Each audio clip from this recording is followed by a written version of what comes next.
Everything points back to Wright-Patterson Air Force Base. Even if there is nothing there now, if everything has been moved to new locations, you can bet that at one point, this is where it all began.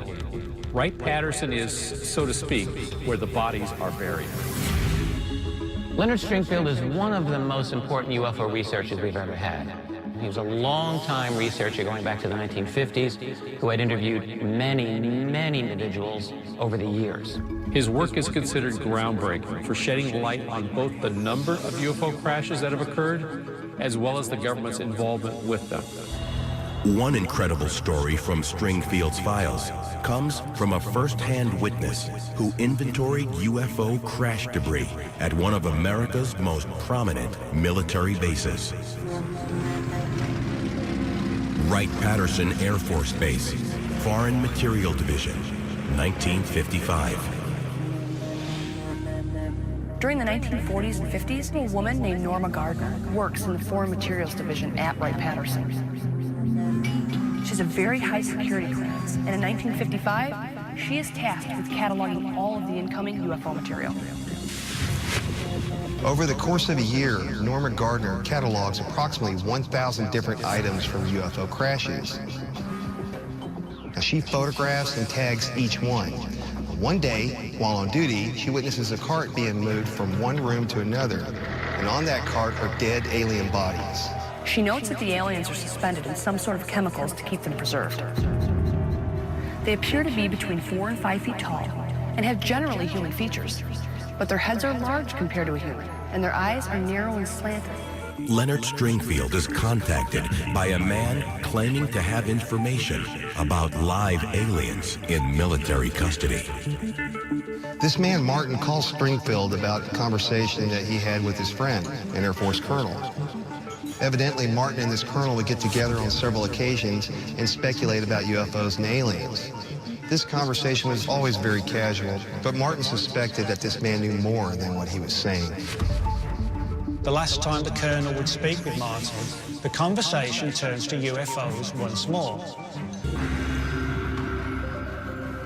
That's when the colonel tells Martin that there are 2 live aliens at Wright-Patterson Air Force Base.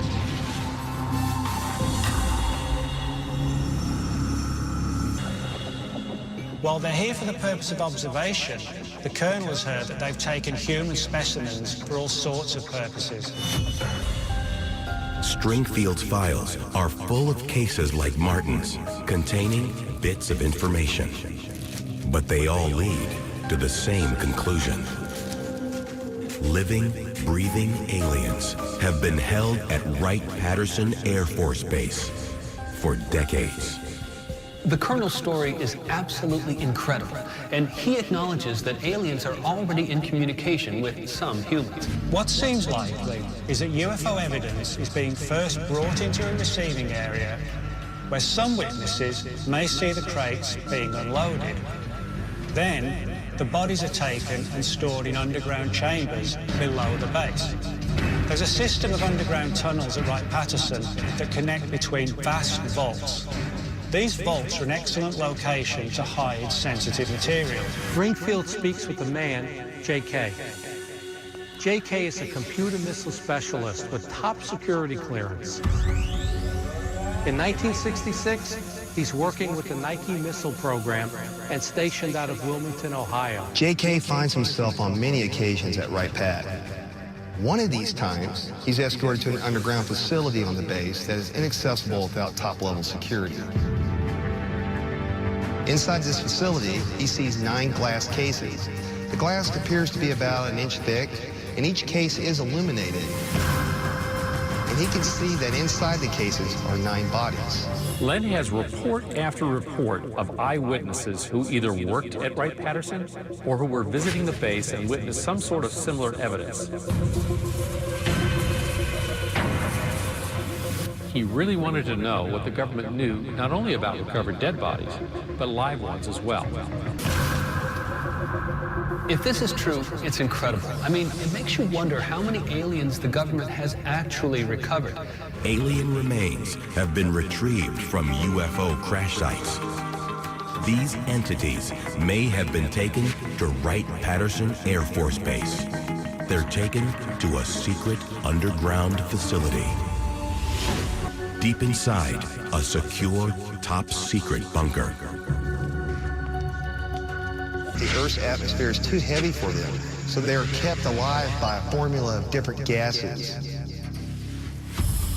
The formula is supplied by tanks and a mask. He goes on to claim that the government also has their craft intact. It had malfunctioned and landed somewhere in the Whitewater, Indiana area in 1969. Extraterrestrials, both dead and alive, may be stored in a secure facility at Wright-Patterson Air Force Base. On the night of July 3rd, 1947, a UFO crashes approximately 20 miles south of the town of Socorro, near Socorro Peak. There were 5 aliens that were recovered from the site. And they were kind of human-looking, not quite, about 5 feet tall, bald heads, no body hair. There were certain anatomical differences that made it very clear that they were not human. These bodies are sent to multiple locations for security reasons. One of these locations being Wright-Patterson Air Force Base.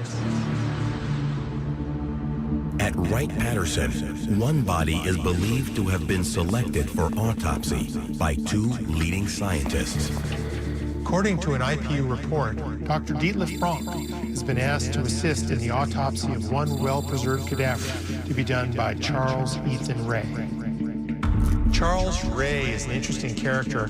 He was a surgeon and an MD. He was personally recruited by the head of the Air Force Special Weapons Project. I found his daughter and talked to his daughter and said, "Do you think your father could have done an autopsy on an alien?" And she said, "Yes, I think he could have." In 1963, Beanie witnesses firsthand what is almost certainly an alien crash site. When the government confiscated every possible piece of evidence, they also threatened him about talking. And Beanie felt that threat was real. For decades, Nurse Bean tells no one about her experience. Then, in 1995, after over 30 years of silence, Beanie finally opens up and shares her incredible story. Almost immediately, old threats return. Beanie got a call from someone who called himself Colonel Stevens. He had heard that she was speaking with MUFON and wanted to remind her that the government had a long arm. This same pattern of intimidation is seen throughout the Leonard Stringfield files. Many of Stringfield's informants came forward only with the assurance of total anonymity. The military's point of view is we've got to make this go away. I wouldn't be surprised if factions of the government were involved with disinformation. I mean, this is true. This is not made up. The military had decided at one point that they would do whatever they could to throw the public off the real track of UFOs. The government has a deal with the visitors, that they can abduct some of our people in exchange for giving us technology. That's a scary thought.